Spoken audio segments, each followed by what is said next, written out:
Assalamualaikum warahmatullahi wabarakatuh. Jumpa lagi dengan Ibu Endang Wahyuni dalam pembelajaran jarak jauh. Apa kabar semuanya? Semoga kalian semua sehat selalu dan tetap semangat. Oke? Untuk pelajaran hari ini yaitu tentang pencerminan atau refleksi. Adapun kompetensi dasarnya yaitu menjelaskan transformasi geometri, yaitu refleksi, translasi, rotasi, dan dilatasi menggunakan masalah kontekstual. Oke anak-anak, kita lanjut dengan pencerminan suatu benda.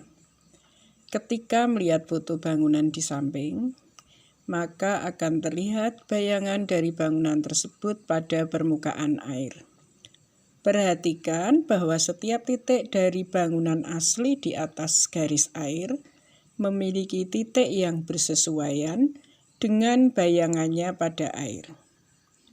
Jarak dari semua titik pada bangunan asli ke permukaan air sama besarnya dengan jarak dari bayangan titik tersebut ke permukaan air. Bayangan dari bangunan tersebut pada air dikenal dengan refleksi atau pencerminan bangunan pada air. Nah, refleksi atau pencerminan merupakan salah satu jenis transformasi yang memindahkan dari setiap titik pada suatu bidang atau bangun geometri dengan menggunakan sifat benda dan bayangannya pada cermin datar.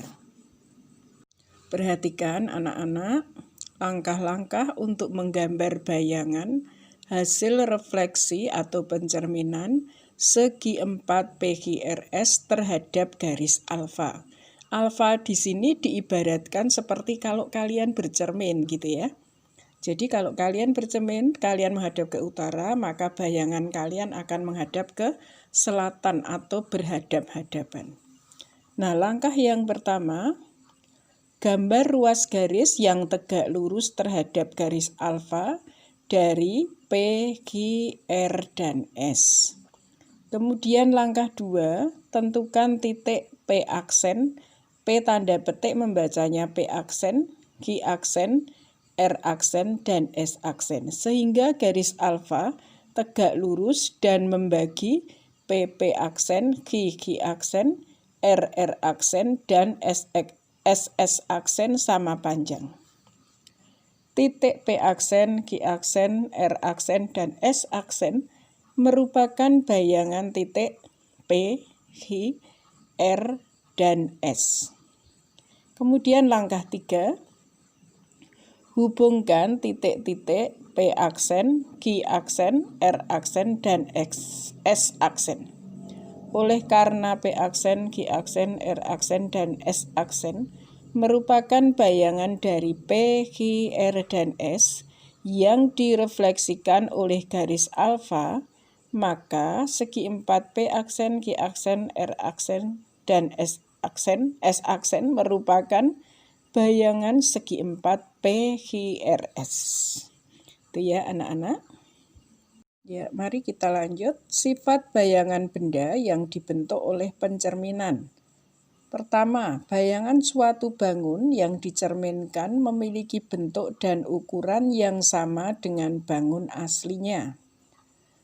Yang kedua, jarak bayangan ke cermin sama dengan jarak benda aslinya ke cermin.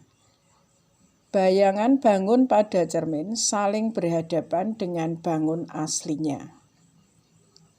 Menggambar bayangan hasil pencerminan. Ya, kita lanjutkan dengan menggambar bayangan hasil pencerminan. Sediakan kertas berpeta, lakukan kegiatan berikut ini. Salinlah gambar berikut pada kertas berpeta. Gambar bayangan dari tiap-tiap bangun datar sesuai dengan garis refleksi tiap-tiap gambar. Ikuti langkah-langkah menggambar bayangan hasil pencerminan suatu bangun datar pada kegiatan 1. Nah, ini anak-anak silahkan perhatikan gambarnya.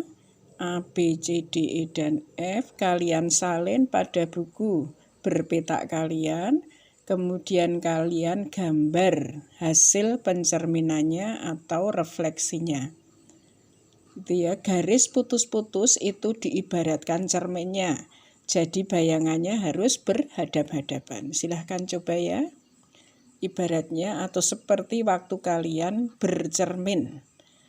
Ingat, kalau kalian bercermin, kamu menghadap ke utara, maka bayanganmu menghadap ke selatan, berhadap-hadapan gitu ya. Silahkan dicoba. Ya, kita lanjut. Pencerminan pada bidang koordinat. Gambarlah koordinat kartesius pada kertas berpetak. Perhatikan cara membuat bidang koordinatnya atau koordinat kartesiusnya.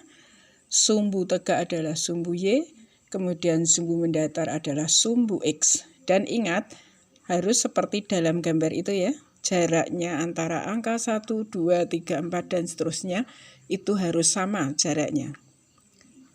Kemudian lakukan kegiatan 3.1 sampai 3.5 dengan menggunakan buku paketmu halaman 140 dan 141.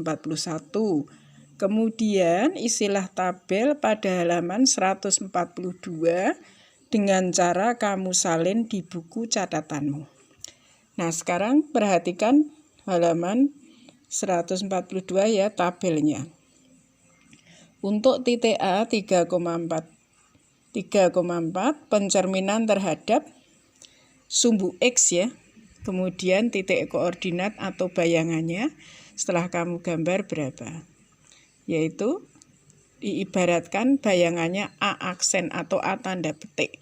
Nah, bayangannya berapa? Kamu tulis A petik dalam kurung berapa, koma berapa. Begitu untuk nomor 2 atau baris yang kedua, titik B 2,3 pencerminannya terhadap sumbu Y, maka B aksen berapa, koma berapa, dan seterusnya untuk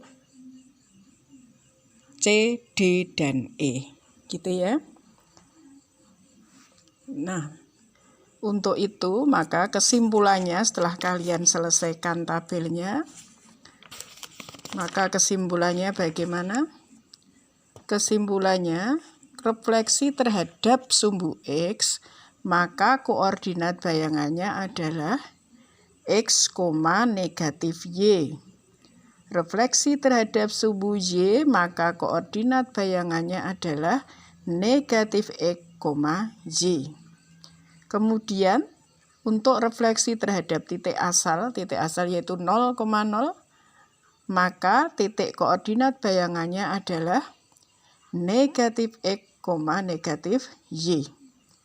Kemudian refleksi terhadap garis Y sama dengan X, maka titik koordinat bayangannya yaitu Y, X. Sedangkan refleksi terhadap garis Y sama dengan negatif X, maka titik koordinat bayangannya yaitu negatif Y, negatif X. Ya, sekian dulu untuk pelajaran hari ini. Semoga bermanfaat dan kalian bisa mengerjakan latihannya dengan baik. Untuk LKPD-nya nanti menyusul lewat WA saja ya. Sekian dulu, terima kasih. Wassalamualaikum warahmatullahi wabarakatuh. Sampai jumpa lagi.